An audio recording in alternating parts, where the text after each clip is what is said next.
All right, welcome to a Tuesday edition of Buc What You Heard. My name is Gene. You can reach me at Super Heavyweight on Twitter. You follow me, I'll follow you back, and we talk about anything from sports to real life to whatever. And I'm joined by my special guest, Michael Pless from Real Bucs Talk. And Michael, thank you for joining me. I'm really excited to have you on the show. You know, I've been following what you've been saying, you know, going all the way back previous to the draft. And you and your partner, you guys have a great blog spot. And I think that fans really need to get a chance to check that out too, because you guys have really hit on point on a lot of things you've been talking about. So tell everybody how they can get a hold of you. Yeah, just check us out at realbucstalk.blogspot.com. You can check us out on Twitter. It's at Real Bucs Talk, or you can follow us on Facebook as well. Same Twitter, same name. It's at Real Bucs Talk. And yeah, we're just covering everyday Buccaneers news, and we're trying to give something different every day, something unique and a different perspective on things. Yeah, so we're really getting close to the first preseason game, and I wanted to get your thoughts about where this team is, because even though it doesn't look like it or seem like it, we're under a new coach, got a new defensive coordinator, we got a new offensive coordinator. However, we really have the same continuity on offense that we had from last season. So, in your opinion, how do you think the Bucs are adjusting to having a new coach and new scheme on defense? What are your thoughts in having gone to practice and checking that out? Yeah, they're adjusting really quickly. I think they have the utmost respect for Dirk Cutter. He's real straightforward with them. He's an honest guy. He doesn't, no bullshit. It's all honesty, and he's real clear with the players, and they respect that. He tells them, what they're doing wrong or what they're doing right, and he holds guys accountable, and that's the biggest thing. Guys are doing their job, and it's a great atmosphere right now that they got going, for sure. Oh, most definitely. And as I've been kind of watching, there have been a couple guys that I'm really looking at, and Noah Spence was one guy that I was high on him before he was even drafted. I thought he would be a good fit for Tampa, and just kind of watching him and listening to what the coaches and other players are saying about him. And, everybody seems to be very happy with his progress in the NFL. Yeah, absolutely. He's playing with a chip on his shoulder for sure. He should have been a top 5 pick probably in this past year draft. And to get him in the second round is just outstanding for the Bucs. He's a real talent. He's got great speed off the edge, and he's already shown, outstanding rip moves, which is basically an outside move where he dips around the left tackle. And then today he showed, some inside moves where Smith, falling backwards. So it's just great. It's great to see. And he's a rookie that I think is going to have more of an impact, more so than, our first round pick in Vernon Hargreaves, just because Hargreaves is at a different position and a tougher position for that, for sure. Corner is a lot harder than, just because, corners, you don't know what to expect, what the receiver is going to be doing against you. So it's a more adjustment as far as the speed goes. It's just really showing a natural ability to rush the passer and among the defensive front. Well, you know what? That's good news to hear. Another person I wanted to ask you about was Gerald McCoy. How is Gerald McCoy recovering from the injury, and how is he looking so far? He's been outstanding. He's a clear front leader on this defense, and he's really taken a more vocal approach this offseason in training camp, really being vocal with everyone, not so much the defensive line, but the linebackers, secondary. He's just setting the tone out there. His pace, his quickness is just outstanding, and he's been the most consistent player on the field. And it's great to see. So, based on what you saw during camp, who stood out the most to you on this defense? Who's who's been that guy that every time there's a play, you're like, wow, there he is again? Who's been that guy for you? I mean, it's been a couple of guys, but I would say mostly Brent Grimes. I think just his ability, his athleticism has been off the charts. The way he can jump up and get pass breakups or interceptions it's been fun to watch, and he's been just as advertised Pro Bowl over the last 3 years. So to get him in the secondary, which we definitely need a playmaker every day, he's been the most consistent. You know, I really wanted Brent Grimes to come to Tampa when he was up for free agency in Atlanta. And, you know, he's one of those guys that he just gave Tampa fits when he was playing for Atlanta. And, you know, you saw what he was able to do with the Miami Dolphins and how he stood out from the rest of the players on that team. And he is an added bonus to have here in Tampa right now. And I think that he can really help Vernon Hargreaves to really improve and to mature quickly as an NFL player. Yeah, absolutely. I think he's helped the secondary across the board. You know, Altron Werner has been outstanding as well, and just the competition at corner has been something to watch. You know, Jude Albarima has been playing outstanding as well at the nickel spot, and Hargreaves for that nickel right now, and showing some really good things. And then Josh Robinson today had it. So the corner position is really a tough battle, and it's unfortunate because I think Jonathan Banks is going to be the odd man out. Unfortunately, the mold that they're bringing to this defense, which is, you know, speed and quickness, and the guys above them have that. Yeah, unfortunately, and this is a contract year for him too. I really hope he lands on his feet. He was one of those guys that I was excited for, his size, the physical presence. I thought that he would be that guy.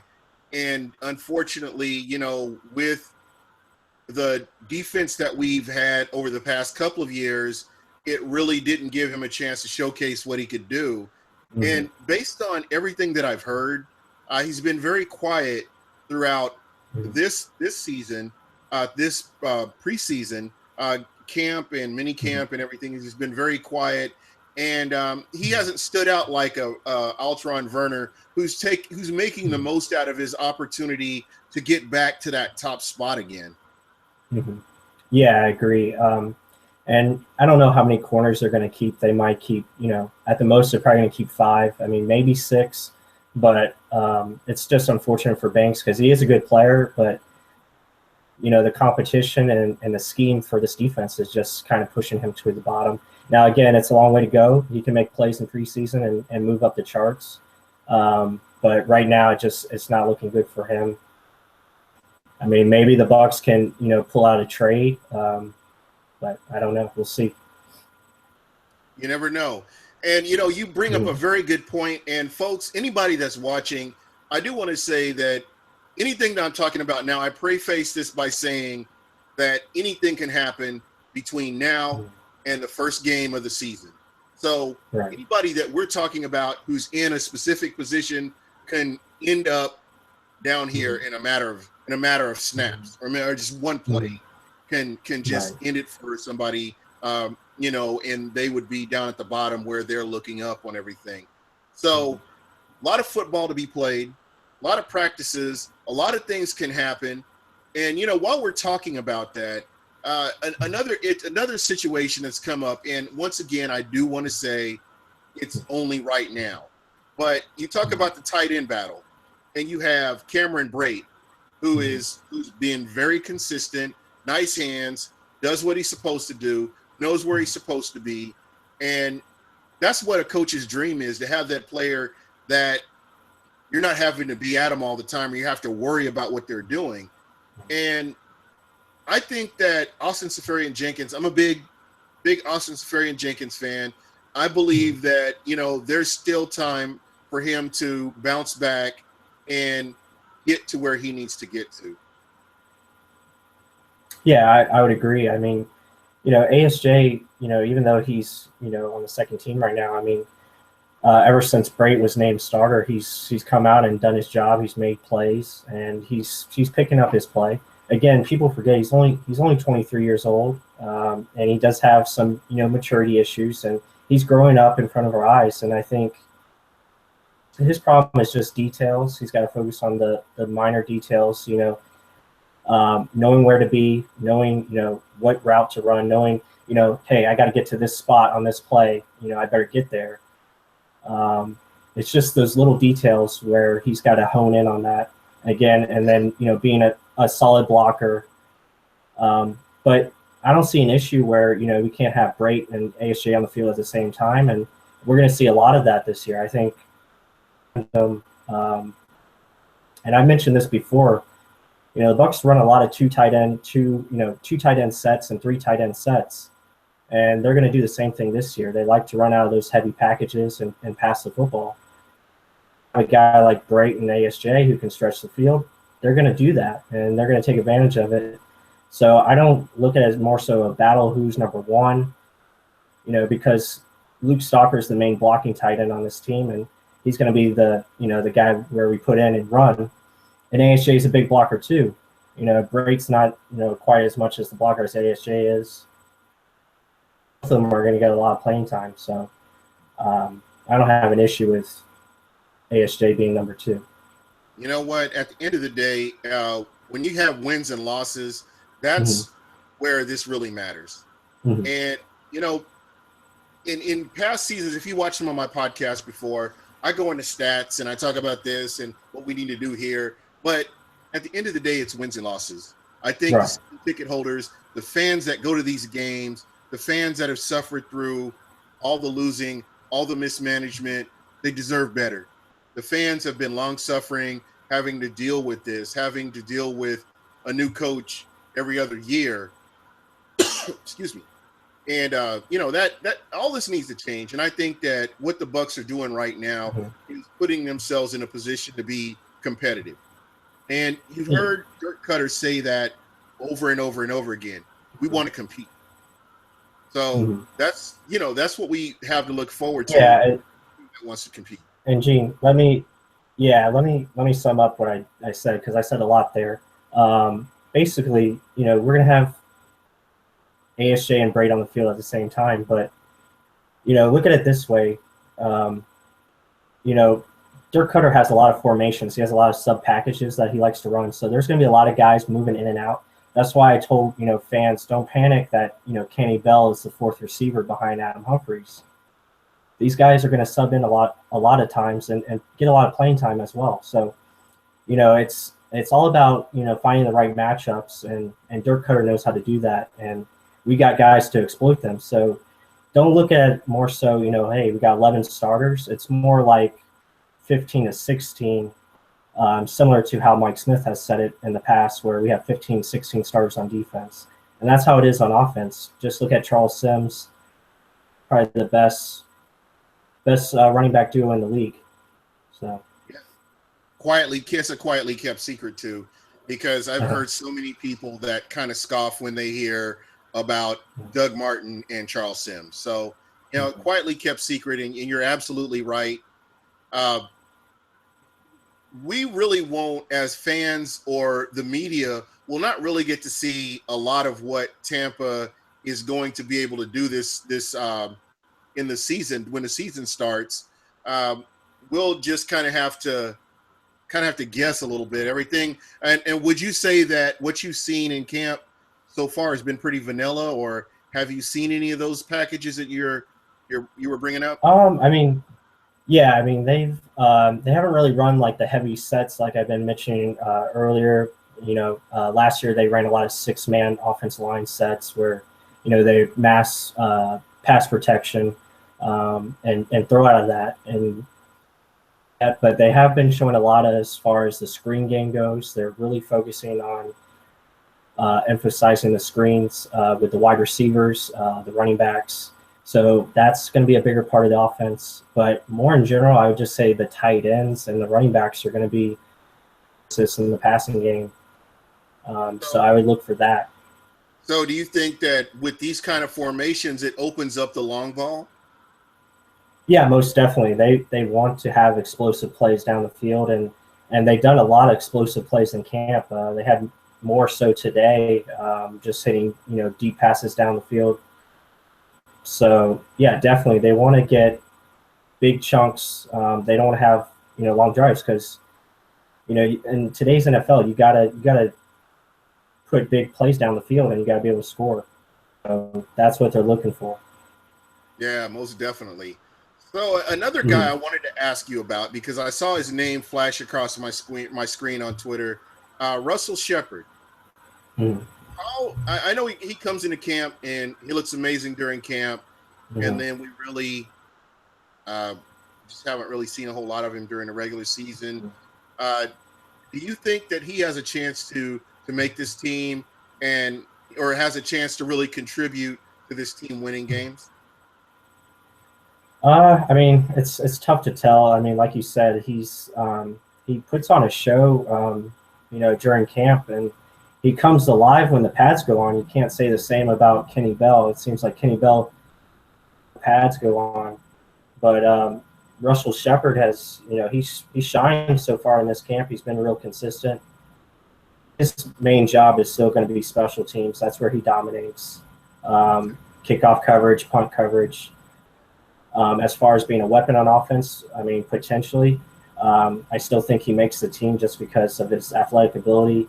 And if an injury does happen, I think he could fill that slot receiver spot, but it's hard to tell. I mean, he's already 26.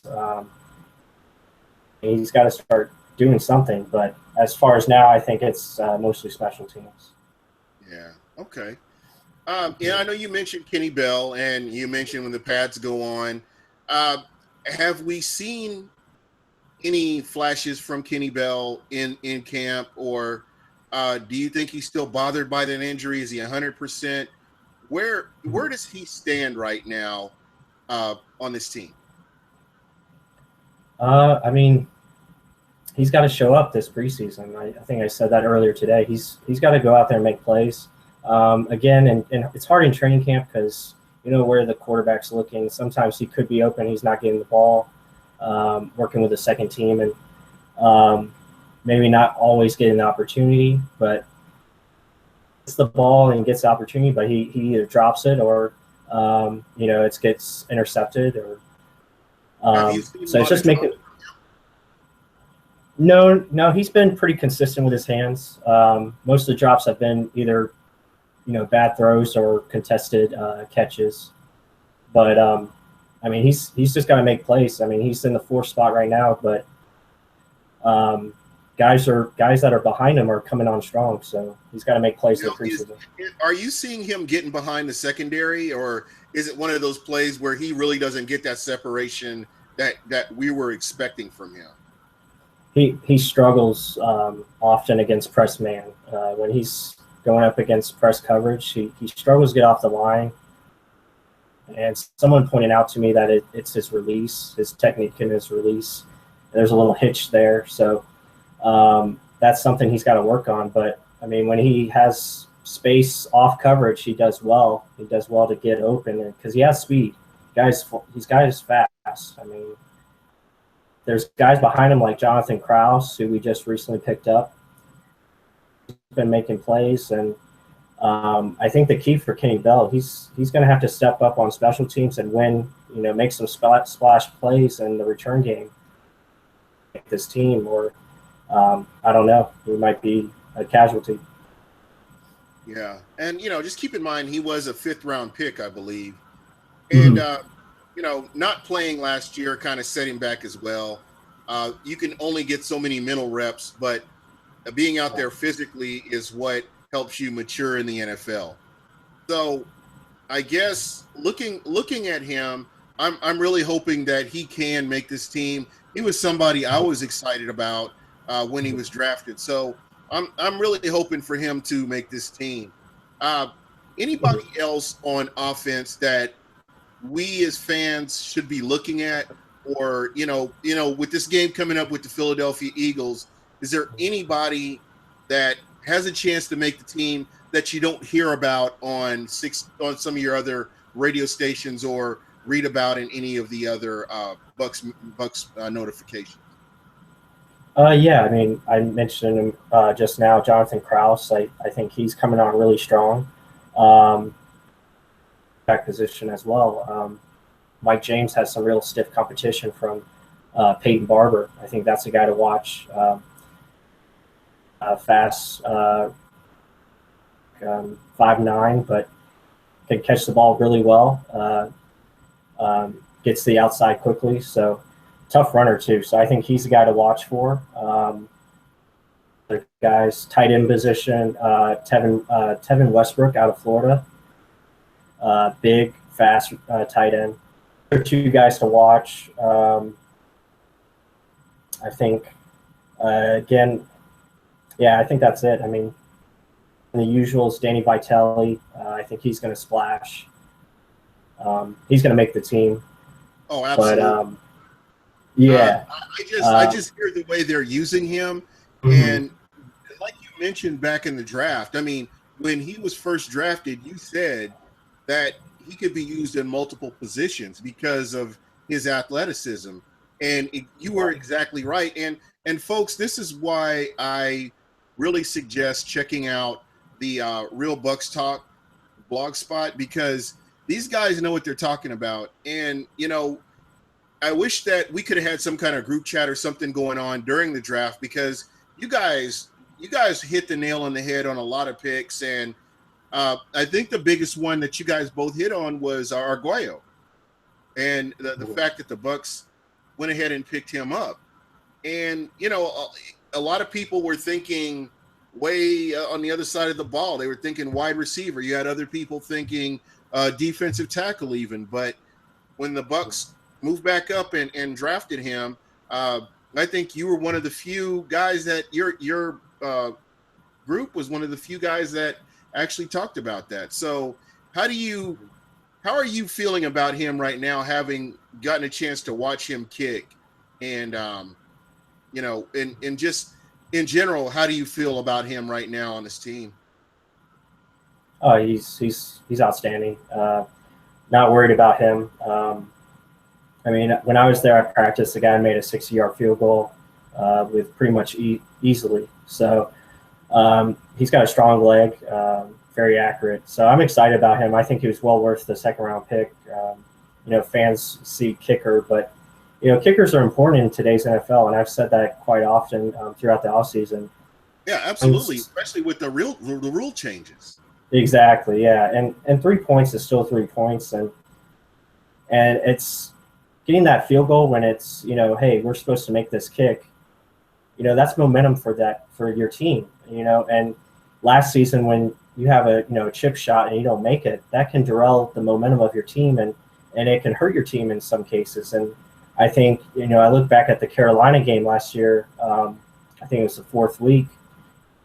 Those field goals, I think we probably have a chance to maybe win that game. Yeah, absolutely. It totally changed the play calling, and it just makes things more manageable when you don't have to come back from such a deficit.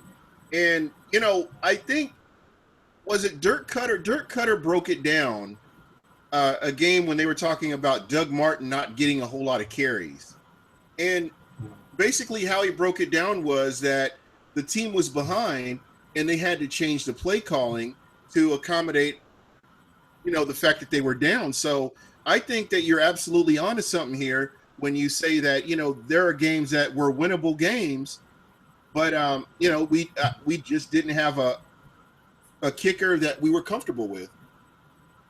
Right, absolutely. I mean, if you don't have someone that can, you know, make capable kicks, I mean, that's an issue. Okay.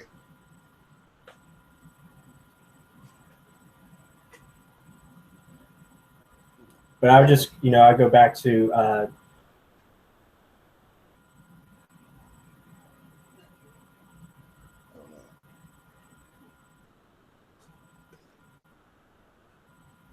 I'm sorry. Yeah, you're absolutely right. I guess what really sticks out to me the most is that, this team, we look at where this team was last season and, how things have changed, and they managed to keep the offensive coordinator. And, right now we're seeing a lot of the defense seems to have taken a bigger leap than what we saw last year. And we're not seeing quite the same flow that we saw last year from the offense. Would you say that's a fair assessment? I wouldn't necessarily say it was that. I mean, the offense has been, I think, good at times, but, there's a lot of talent on this defense. And I think just the way the coaches are communicating and they're really doing a good job of making sure these guys know what they're doing. And I said it, last year, the Bucs had talent on defense to win 10 games last year. But the coaching staff, wasn't communicating. It was pretty much a mess. And you know what? I think, and I definitely want to chime in on that. And, I've talked about this in other podcasts, and I know I've talked about this with you. The defense looked unprepared. They looked like they had no idea what they needed to do, what needed to be done. Mm-hmm. And couple that with the cornerback carousel that we saw, where you had a different guy in the lineup each and every week. Right. And I believe that cornerbacks have to have amnesia. They make a bad play, they need to get back in there and get at it again. And that's kind of a plus, having somebody like a Vernon Hargreaves and a Brent Grimes. I mean, I heard the story of Brent Grimes getting beat on a double move and then coming back a few plays later and getting an interception. So that's what we need. We don't need somebody who's going to be scared they're going to lose their job because they may make a mistake. We need guys that are, comfortable, and they're attacking and they're playing in their position, basically playing to their strengths. And we didn't see a whole lot of that last year. Right. And like I was saying, I don't think the offense, it's not necessarily they're not up to speed. Usually the offense, it's such a rhythm game on offense, and you have to be in sync. And sometimes that takes some time to get, your rhythm back. So that's probably why they're off to a little slower start. But it's just it's really good to see that the defense is picking up this scheme, this new defense so quickly. Their attention to detail is just outstanding. These coaches are just real teachers, and they're really showing, what needs to be done and how it needs to be done, play. And I have to ask you this. You talked about detail. I mean to cut you off, but I think this is kind of interesting here. You have referees in here now. How did Tampa look? Did you see a lot of penalties in as they were going through, or did it look like it was a little bit cleaner? I know you can't really compare it to last season because it's still camp, but did you see mistakes? A lot of mistakes that you think that we should be clean on? Yeah, I mean there was penalties, but it was more so high effort penalties. More so just trying to make a play. I'm not seeing a lot of the mental guys are going off sides, or we have false starts, legal procedures, stuff like that. So it's more so of guys just trying to make plays. So there's defensive pass interference, or no, nothing as far as dead ball penalties, which is good to. Yeah, that's awesome. So, okay, somebody was asking, and I know this is a few minutes ago. Somebody was asking, what is the extent of Charles Sims' injury? All I've read is that they held him out this practice. Is that correct? And we're probably not going to see him for the first game of the season, or the first preseason game of the season. Dana. Right. Yeah. I mean, it's nothing too serious. Just a ankle tweak, but nothing to worry about. We'll be back probably the next game. All right. And I know we talked a little bit about J.R. Sweezy. Can you give us an update on J.R. Sweezy? It sounds like he could be on his way back. Yeah, I think he's going to be hopefully back by next week. He got some good news from the doctors, so It looks like he's on his way back. Nothing too, no setbacks as of now, so that's good. And it'll be exciting to see Kevin Panfield in the starting lineup on Thursday. He's a guy who I really like watching playing. He's really athletic, squeezy, just because he brings a different dimension game. He's real physical. And he's more like. But again, you mentioned last week. He's more of a run type of lineman. He's more of the run. Mm-hmm. And, the pass he's okay, but that's his forte is the run. Yeah, it's the ground game. Yeah, exactly. And this team is a running team. We're a running, and that's how we're going to be. We like to physical run and then play action. We're going to see more of that this year.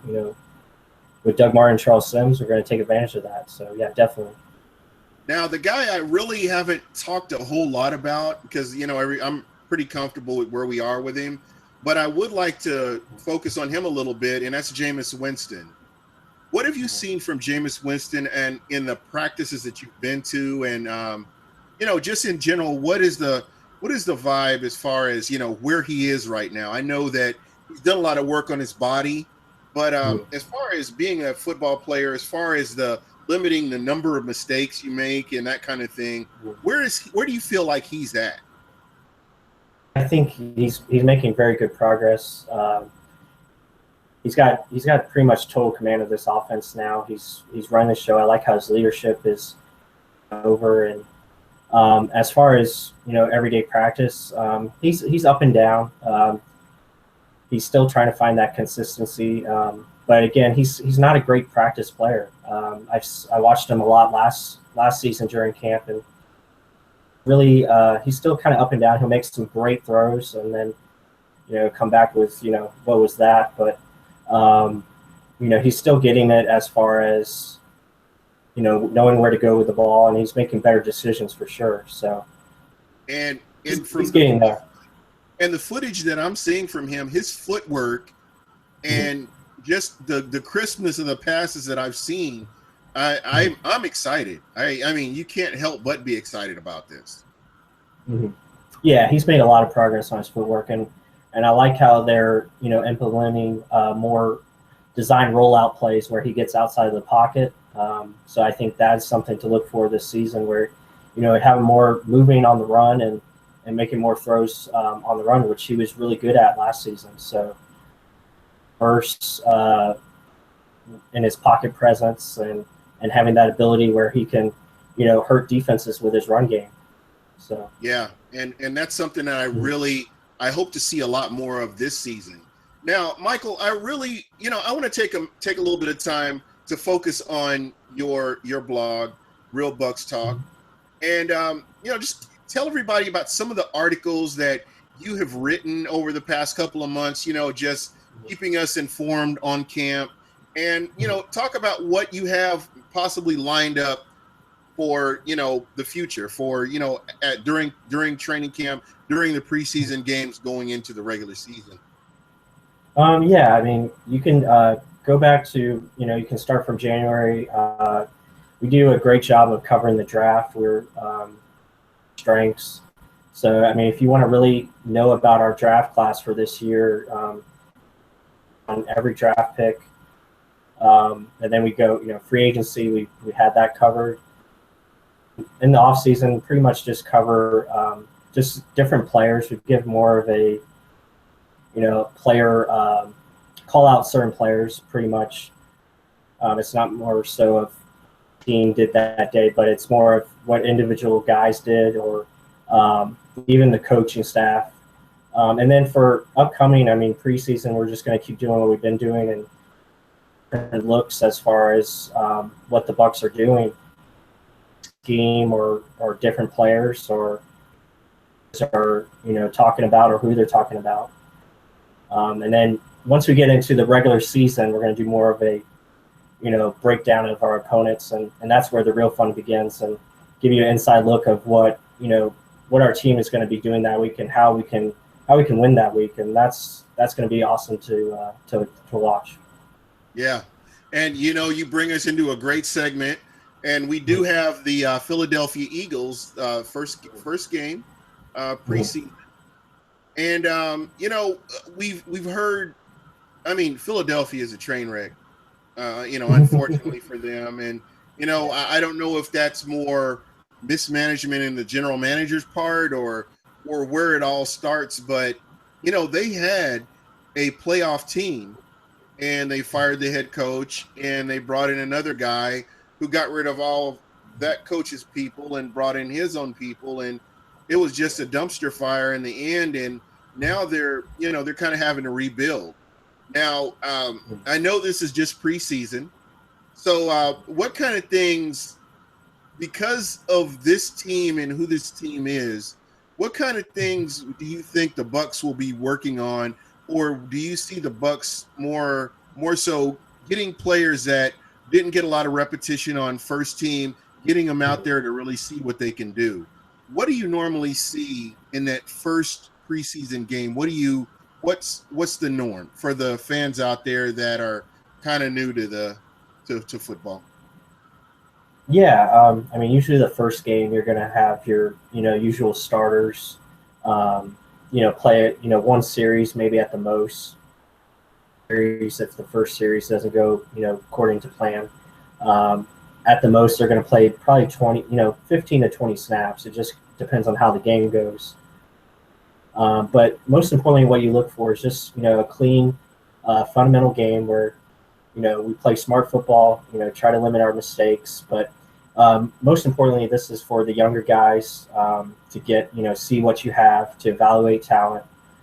Basically, you're looking for guys beyond the 22 starters. So you're looking for your depth guys and game for the coaches to evaluate how young guys play in the game. And that's really all you can look for, and just hope you see good effort from everyone, and just keep playing hard.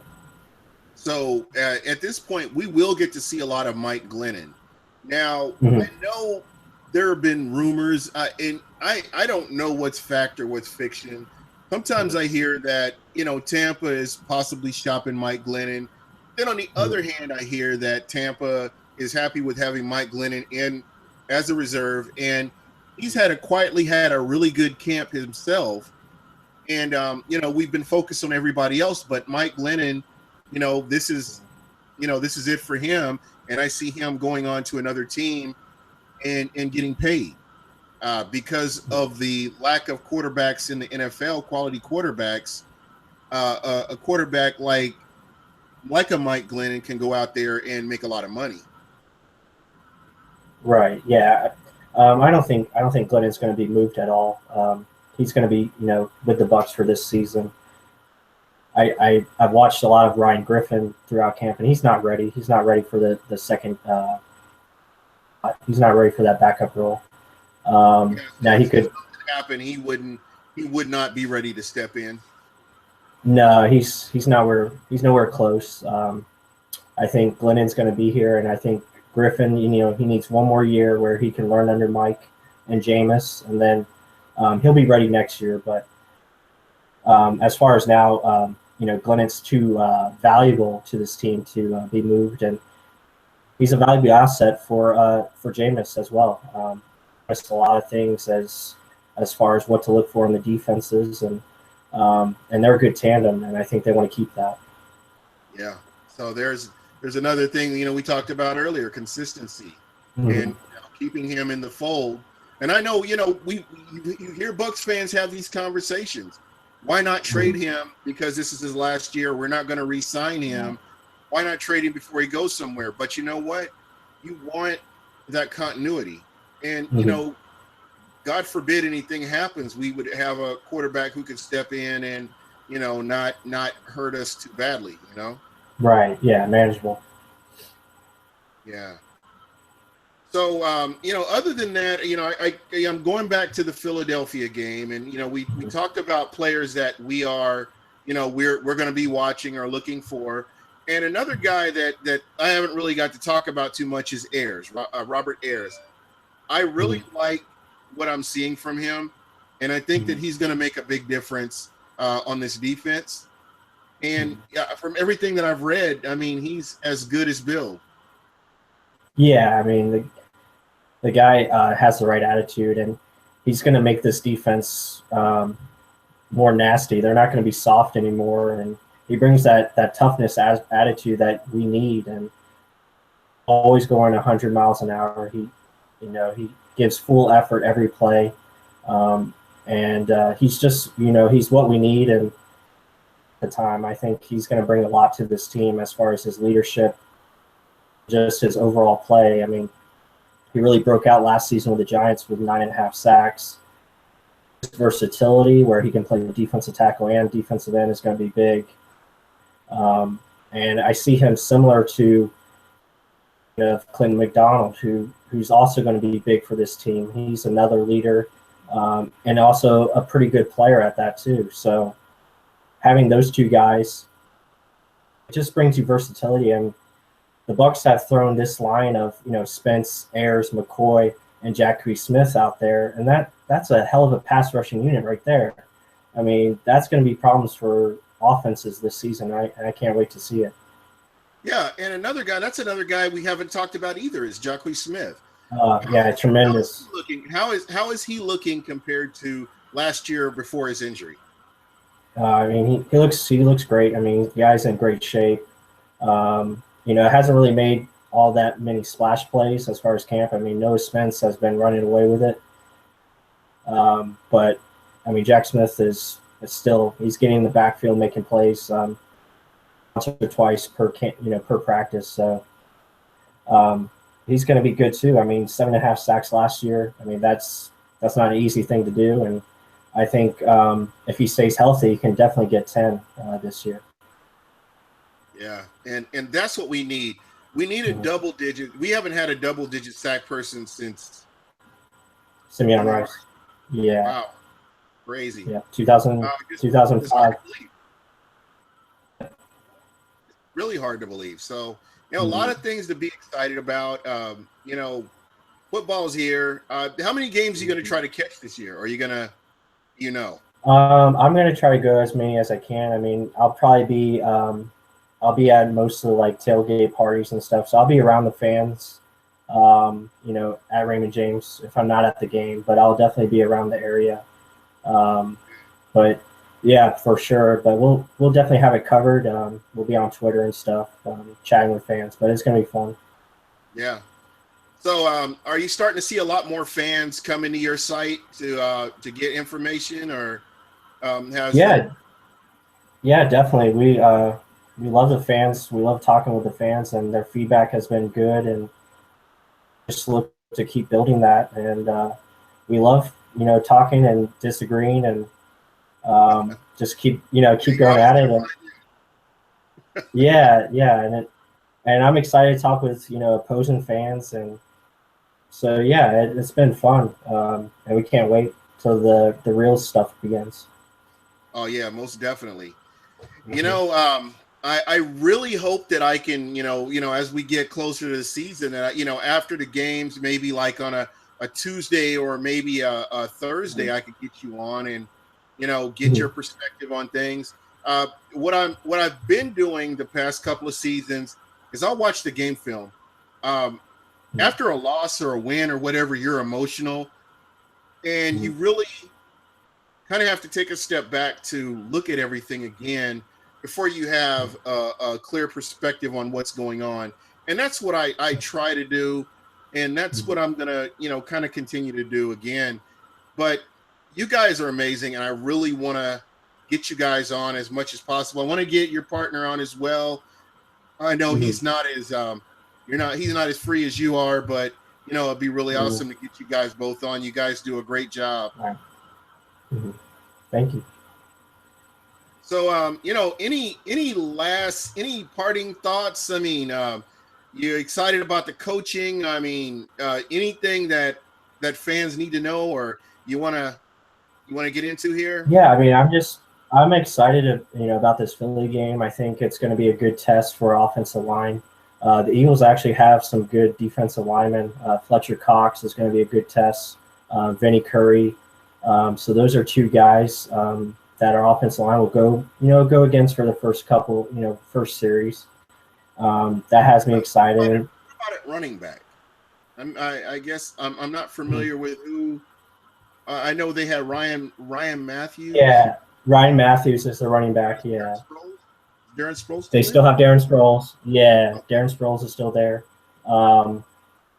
Yeah, I mean it's going to be fun to watch. Now they have a lot of starters that are not going to play as far as the Eagles go, Right. but it's still going to be a good test. Exciting to see how our new defense looks, and that's another thing I'm excited about. I think Levante David, year, I think he's going to be utilized well because. Not many fans know this, but the Bucs are going back to what Derek Brooks used to play, and that is a 4-3 over. So that basically means. Oh, really?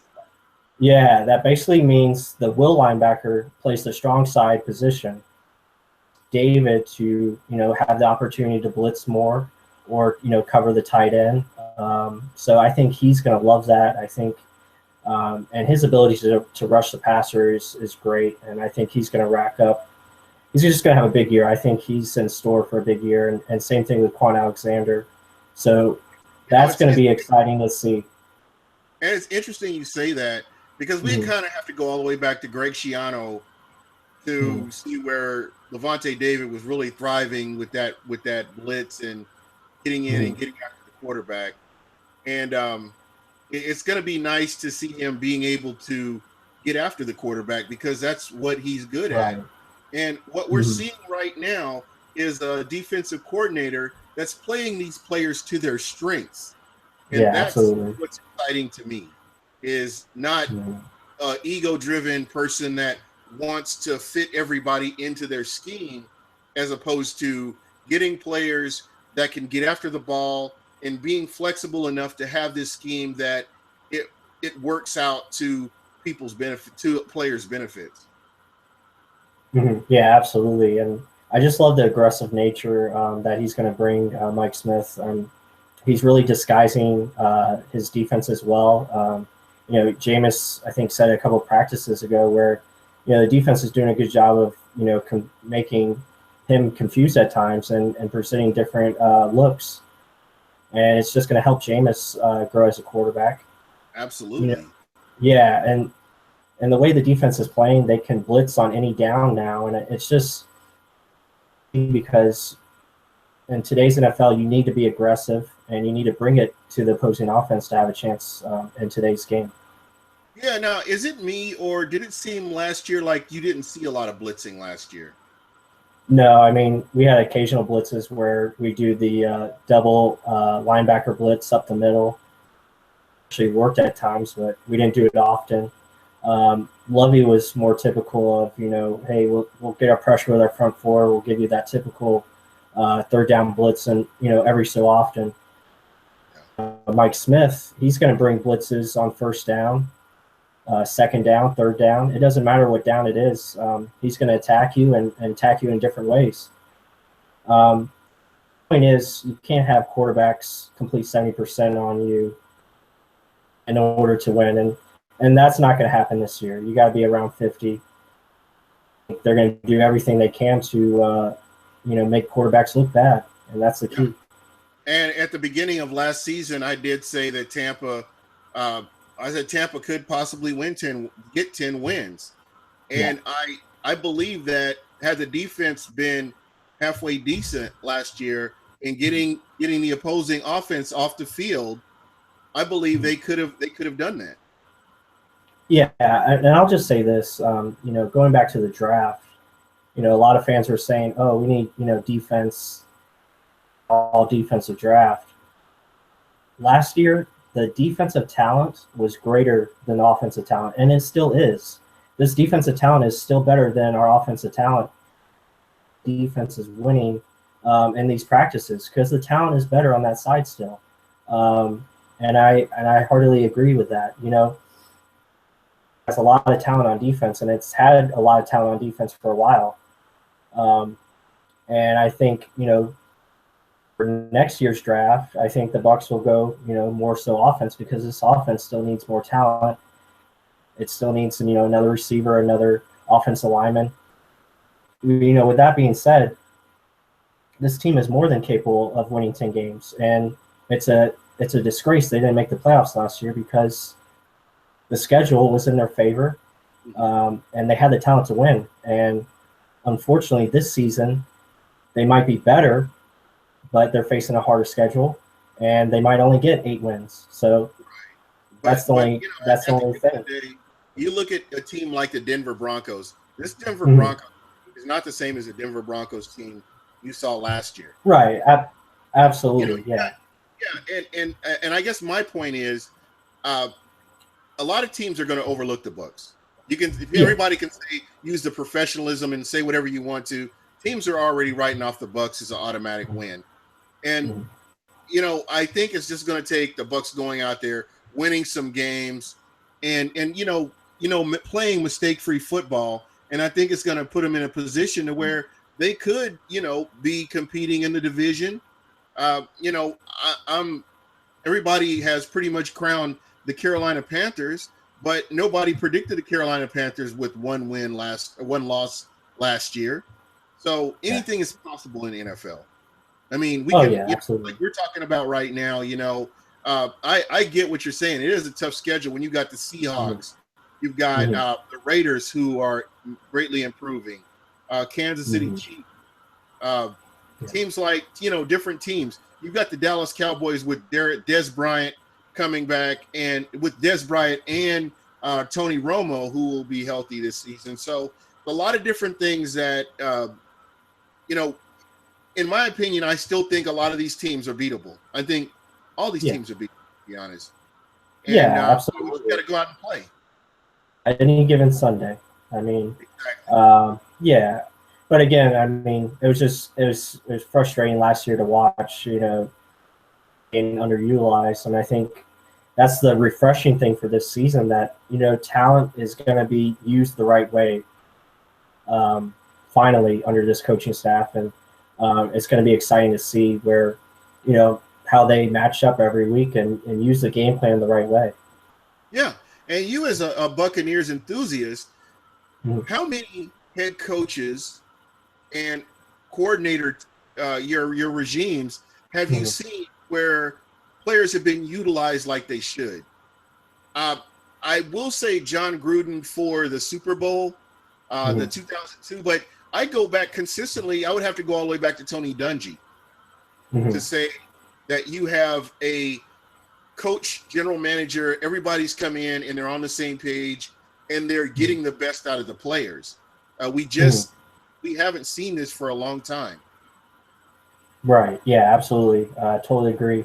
Gruden did a good job of, making lesser talent better than it appeared, putting them in the right spots to make plays. And then unfortunately when we went to, Raheem, and they had some, good seasons as far as. Yeah, he gave us a 10-win season. Yeah, certain guys in the right position, but nowadays you got to play to the player's strengths and make plays. Don't try to pigeonhole them, where we're going to run the West Coast offense and we're just going to run slants all day. Yeah. You got to be diverse and let these guys go play football how they know, how they can. Because when you're restraining them, I remember Gerald McCoy and all the stunts they were doing, and they were continually doing stunts. That's not restraining, So just having a coaching staff I'm excited about the coaching staff even, because it sounds like these guys have experience, and a word that you used earlier, teachers, guys that can teach how to play. I mean, that's exciting for me. I think that's the big part of this. And, it's something I really appreciate. I hope that this will work for a long time and we can keep some of these coaches in place. But, at the NFL, when you have something good, every other team wants to come in and pluck away from it. So, I'm really hoping that we can get some kind of system. You see the culture change here. but get some kind of system in place where we can keep winning for a long time. Yeah, absolutely. And it just goes back to accountability. And all these coaches have that, and it's a lot better, especially on the defensive staff. I mean, you go top to bottom. Defensive line coach is outstanding. Linebacker coach knows what he's doing. Coach is outstanding, terrific. Going back to backpedaling as a corner instead of playing. Exactly. Yeah, so the way you learned it at Pop Warner. Yeah, just little details that they're focusing on. It's just great to watch, and definitely the staff as a whole is way improved. I put this coaching staff one of the best the Tampa has had in a while. So it's good to see and expect good things this year. Yeah, because you see all these upgrades, and these are all upgrades. In the majority of the positions that we see upgrades, which is exciting to me. And I'm going to be the first to admit I was irritated when Lovie Smith was let go. I was irritated only because I've been preaching consistency and keeping a coach long enough for them to get their system in, so on and so on and so on. But I think this general manager, we as fans will never know everything that happened. We hear one side, we hear the other side, but we were never there, so we don't know. I'm happy with where Tampa is right now, and I'm content to go into the season with these coaches giving us a chance to win games. So that's kind of where I'm at right now, and I'm on board. I know a lot of fans make comments or whatever. I'm on board with this team and what this team has done up to this point. And it goes back to what you said, about preparation. I mean, preparation is half the battle in these football games. I mean, if you're prepared, you're going to play better. A lot of times last year we weren't prepared at all. Now being prepared with these guys who are excellent teachers, they know what to look for in game film. These guys to have the right answers for game day, they're going to pass the test. That's what it's about. And I'm just really excited. I mean, it's just great to have, an actual coaching staff that knows what they're doing. I mean, no disrespect to Lovie Smith, but in 2002, and he thought he could still do that. You can't. You got to adjust and adapt, and you got to prepare these guys for how the game is being played. Yeah. And, we will be discussing this at the end of the season. I would like to compare the two seasons just to see where this team ends up, because there is so much potential here. I hate that word, but it is what it is. A lot of potential here. A lot of players that can do big things, and all we got to do is get out on the field, put it all together, and the wins are going to start coming. Yeah, absolutely. And again, I just love how they're, you're building this foundation. And Jason White, you got your head coach in Dirk Cutter, you got your quarterback in Jameis Winston. And again, remember this, fans, as well. The roster is fluid. White is still going to be making moves coming up here shortly, in the next month. So, to fill in our weaknesses that he sees fit. So it's exciting to have that top of the organization to, and you got leaders, and we're ready to go. Yeah, absolutely. And that's pretty much all I had for tonight. I want to get your last parting shots from you, your thoughts on basically anything. That's what I like to give the guests a chance to either, promote what they're doing, or parting shots, what they think about the season. And I'll do mine after yours. Just fans, check us out at Real Bucs Talk. We're always on there, providing new content, trying to provide something different. We're not like the usual, Buccaneers.com where we, say everything about the team. We're going to just give you that inside look of, what we think as far as where the team needs to go or what's happening here or a certain coach. And we keep it real. And we love to hear from the fans. So if you have any comments, if you don't like what we're saying, bring it. We'll bring it back.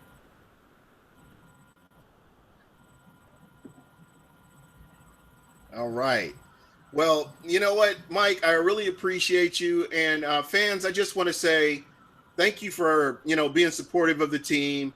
Fans that have been there since, the Super Bowl era or prior to the Super Bowl era, the fans that go to games, the fans that just are diehards that hang in there throughout all these losing seasons.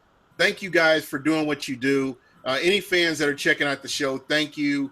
And just like Mike said, with my content as well, if there's something you don't like or something you don't agree with, hey, go ahead and leave me a note. I'll definitely bring it up on the next show, and we could definitely talk about it.